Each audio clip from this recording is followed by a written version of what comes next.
મિત્રો, આજે આપણે જે સિરીઝ ચાલી રહી છે એમસીક્યુ ડિસ્કશનની વાયરમેન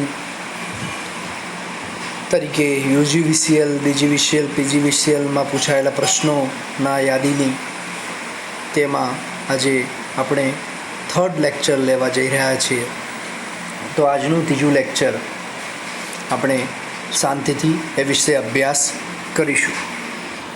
પ્રથમ પ્રશ્ન છે, ટ્રાન્સફોર્મરની ડીપીએ સામાન્ય રીતે કુલ કેટલા અર્થિંગ કરવામાં આવે છે? તો ટ્રાન્સફોર્મરની ડીપીને કુલ 5 પ્રકારના અર્થિંગ કરવામાં આવે છે. સેકન્ડ ક્વેશ્ચન, ટ્રાન્સફોર્મરની ઓઇલ ગુણવત્તા ચકાસવા માટે નીચેનામાંથી કયો ટેસ્ટ કરવો જોઈએ? ટ્રાન્સફોર્મરની ઓઇલ ગુણવત્તા ચકાસવા માટે પોલારિટી ટેસ્ટ ટ્રાન્સફોર્મરનું પોલારિટી ચેક કરવા માટે થાય છે. ફૂલ લોડ ટેસ્ટ અને નો લોડ ટેસ્ટ ટ્રાન્સફોર્મરની એફિશિયન્સી ટેસ્ટ કરવા માટે થાય છે. જ્યારે ડાઇલેક્ટ્રિક ટેસ્ટનો ઉપયોગ થાય છે કે ટ્રાન્સફોર્મરની ઓઇલની ગુણવત્તા ચકાસવા માટે થાય છે. ડીસી પાવરની ફ્રીક્વન્સી કેટલી હોય છે?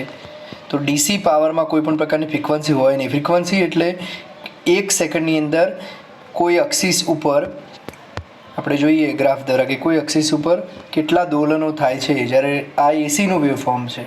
આપણા ઇન્ડિયામાં એસીની કેટલી ફ્રીક્વન્સી છે? 50 હર્ટ્ઝ. અમેરિકામાં 60 હર્ટ્ઝ છે. અને ડીસીની ફ્રીક્વન્સી કોઈ પણ પ્રકારની હોતી નથી. એના પછીનો નેક્સ્ટ ક્વેશ્ચન જોઈએ, વીજ મીટરમાં નોંધાતો વીજ વપરાશનો 1 યુનિટ એટલે કે કેટલું થાય? હવે આપણે આગળ પણ ડિસ્કસ કરી ચૂક્યા છે. 1 યુનિટ એટલે 1 કિલોવોટ અવર. 1 kilowatt hour. એના સિવાયના યુનિટ જોઈએ તો કેવીએ એ ટ્રાન્સફોર્મરનો કેપેસિટીનો એકમ છે. કેવીઆર કેપેસિટર માટે ઉપયોગ થાય છે અને કેવીએએચ આવો કોઈ યુનિટ છે નહીં. વિદ્યુત મોટર કયા સિદ્ધાંત ઉપર કાર્ય કરે છે?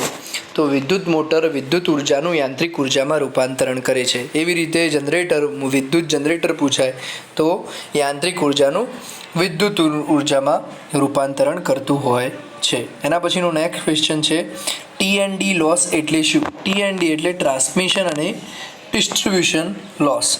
જે જેટકો ટ્રાન્સમિશન રિલેટેડ કંપની છે અને યુજીવીસીએલ, એમજીવીસીએલ, ડીજીવીસીએલ, પીજીવીસીએલ એ બધી ડિસ્ટ્રીબ્યુશન રિલેટેડ કંપની છે અને એમાં જે લોસ થાય ટીએનડી લોસ તરીકે ઓળખવામાં આવે છે. જીઈઆરસીનું પૂરું નામ આપો તો જીઈઆરસીનું પૂરું નામ છે ગુજરાત ઇલેક્ટ્રિસિટી રેગ્યુલેટરી કમિશન. પીજીવીસીએલનું પેપર છે એટલા માટે એની અંદર એક પ્રશ્ન પૂછાયેલો છે કે પીજીવીસીએલમાં વીજ ફરિયાદ નોંધાવવા માટે મધ્યસ્થ નંબર કયો છે? તો જે તે પરીક્ષા આપતા હોય તો એના સંલગ્ન આપણે નંબરની પણ તપાસ કરી અને યાદ રાખવાનો પ્રયત્ન કરવો જોઈએ. જે તે ઝોનનો અલગ પીજીવીસીએલમાં ડીજીવીસીએલના વીજ ફરિયાદનો નંબર પૂછાતો નથી. 90 કરતાં મોટા ખૂણાને શું કહે છે? 90 ડિગ્રી કરતાં મોટા ખૂણાને ગુરુ કોણ કહે છે? 90 ડિગ્રી કરતાં નાના ખૂણાને લઘુ કોણ કહે છે? 90 ડિગ્રીના ખૂણાને સમકોણ કહે છે. અને 90 ડિગ્રીના કાટકોણ 90 ડિગ્રીના ખૂણાને કયું કોણ કહે છે? My mistake. 90 ડિગ્રીના ખૂણાને કાટકોણ કહે છે. 90 ડિગ્રી કરતાં ઓછા ખૂણાને લઘુ કોણ કહે છે અને 90 ડિગ્રી કરતાં વધારે ખૂણાને ગુરુ કોણ તરીકે ઓળખવામાં આવે છે.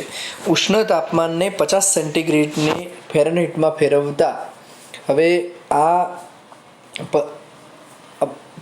સેન્ટીગ્રેડમાંથી ફેરનહીટમાં કેવી રીતે કન્વર્ઝન કરવાનું એનું સૂત્ર સાથે સમજણ આપણે આના પછીની નેક્સ્ટ સિરીઝમાં જોઈશું. આમાં 50 સેન્ટીગ્રેડનું 122 ફેરનહીટ થાય છે. જ્યારે પાવર ફેક્ટર લો ત્યારે એક જ સરખા પાવર માટે સર્કિટનો કરંટ જ્યારે પાવર ફેક્ટર લો થાય, લો એટલે ઓછું થઈ જાય, તો મેં તમને આગળ સમજાવ્યું હતું કે ઇન્ડક્ટિવ સર્કિટ જ્યારે સર્કિટ આપણે પંખો, ટ્યુબલાઇટ એવું આપણા ઘરની ટ્યુબલાઇટ એટલે ઇલેક્ટ્રોનિક ટ્યુબલાઇટ નહીં પણ જે જૂની ચોકકોઇલવાળી ટ્યુબલાઇટ આવતી હતી. પછી જ્યાં ઇન્ડક્ટિવ સર્કિટો હોય એટલે કે જે કોઇલો આવેલી હોય, લગભગ તમામ ઇલેક્ટ્રિક સર્કિટની અંદર શું હોય છે? કોઇલો હોય છે. તો એ કોઇલોવાળી સર્કિટ જ્યાં હોય ત્યાં બધા શું થાય કે બિલ વધારે આવે. બિલ કેમ વધારે આવે? કારણ કે ત્યારે સર્કિટનો કરંટ શું હોય?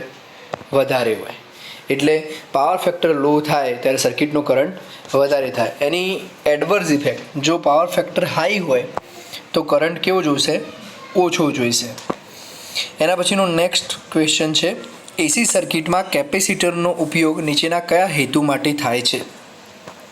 એડી કરંટનો લોસ ઓછો કરવા માટે, હિસ્ટ્રેસિસ લોસ ઓછો કરવા માટે, કાર્યક્ષમતા વધારવા માટે, અને ઓપ્શન ડી છે પાવર ફેક્ટર સુધારણા માટે.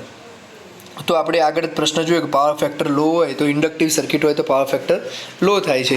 તો આપણે શું કરવું પડે? એની અંદર જો કેપેસિટર એડ કરીએ તો પાવર ફેક્ટર શું થઈ જાય? કરેક્શન થાય, પાવર ફેક્ટરમાં સુધારો થાય, એટલે પાવર ફેક્ટર સુધારવા માટે ઉપયોગ થાય છે. એડી કરંટ અને હિસ્ટેસિસ લોસ બંને મેગ્નેટિક ઇફેક્ટ રિલેટેડ લોસીસ છે જે વિદ્યુત મોટરોમાં જોવા મળતા હોય છે. ટ્રાન્સફોર્મરનો આયર્ન લોસ શોધવા માટે કયો ટેસ્ટ થાય છે? તો ટ્રાન્સફોર્મરનો આયર્ન લોસ શોધવા માટે ઓપન સર્કિટ ટેસ્ટ થાય છે. જ્યારે એનો ટ્રાન્સફોર્મરનો કોપર લોસ શોધવો હોય ત્યારે શોર્ટ સર્કિટ ટેસ્ટ કરવામાં આવે છે. જ્યારે વેસ્ટર્ન બ્રિજ કોઈ ટેસ્ટ નથી, અર્થ ટેસ્ટ અથવા મેગર ટેસ્ટ જે કોઈપણ ટ્રાન્સફોર્મર કે કોઈપણ વસ્તુને જ્યારે ઇન્સ્ટોલેશનના પ્રી સ્ટેજમાં હોય ત્યારે ચેક કરવું પડશે કોઈ અંદર લીકેજ કરંટ છે કે નહીં, એ ફાઇન્ડ આઉટ કરવા માટે કરવામાં આવે છે. એના પછીનું નેક્સ્ટ ક્વેશ્ચન જોઈએ, એવી જ લાઇનમાં જે પોલ ઉપર ખેંચાણ રહેતું હોય તેવા પોલને ટેકો આપવા માટે તાણિયામાં ખાલી જગ્યા વપરાય છે. તો તાણિયામાં શું વપરાય છે? તો સ્ટે ઇન્સ્યુલેટર વપરાય છે. જે પોલ ઉપર ખેંચાણ રહેતું હોય એવા પોલને ટેકો આપવા માટે તાણિયામાં શું વપરાય છે? તો સ્ટે ઇન્સ્યુલેટર વપરાય છે. તમે જોતા હોય તો પેલું બાજુમાં અહીંયા એક કોઈ થાંભલો હોય તો એના બાજુમાં અહીંયા એક ભરાવેલું સળિયો ખોસેલું હોય, એના વચ્ચે અહીંયા શું લગાવેલું હોય છે? એક ઇન્સ્યુલેટર લગાવેલું હોય છે સિરામિકનું, એને સ્ટે ઇન્સ્યુલેટર તરીકે ઓળખવામાં આવે છે. પિન ઇન્સ્યુલેટર વપરાય છે.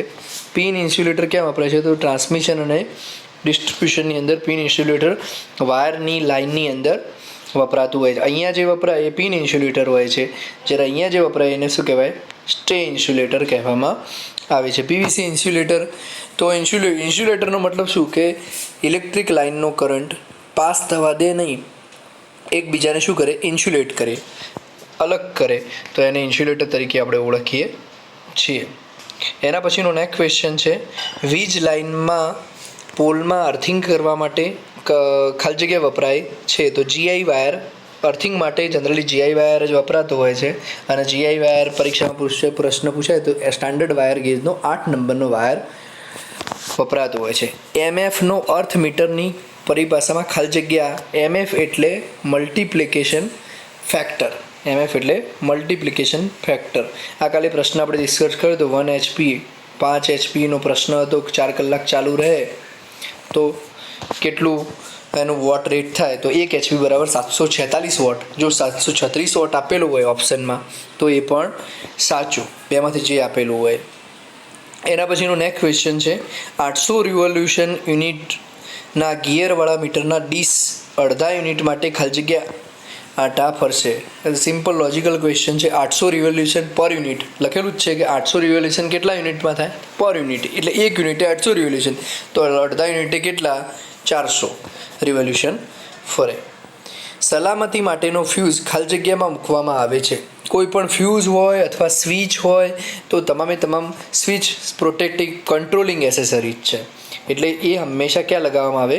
ફેઝ વાયરમાં લગાવવામાં આવે. પણ ક્યારેક પ્રશ્ન એવો પણ પૂછાતો હોય છે કે સલામતી માટે ફ્યુઝ ખાલી જગ્યામાં મૂકવામાં આવતો નથી, તો ઉતાવળમાં ક્યારેક એવો પ્રશ્ન ટીક ના થઈ જાય કે ફેઝ વાયરમાં મૂકવામાં આવે છે. જાહેર ખબરમાં વપરાતી નિયોન ટ્યુબમાં ખાલી જગ્યા વાપરવામાં આવે છે. જાહેર ખબરમાં વપરાતી નિયોન ટ્યુબમાં સ્ટેપ અપ ટ્રાન્સફોર્મર અને કન્ડેન્સરનો ઉપયોગ થતો હોય છે. નેક્સ્ટ સિરીઝમાં આપણે જે પેલું પ્રશ્ન ડિસ્કસ કરવાનો છે કે ફેરનહીટમાંથી સેન્ટીગ્રેડ અને સેન્ટીગ્રેડમાંથી ફેરનહીટ, એ પહેલાં જોઈશું અને પછી આગળ વધીશું. જય હિન્દ.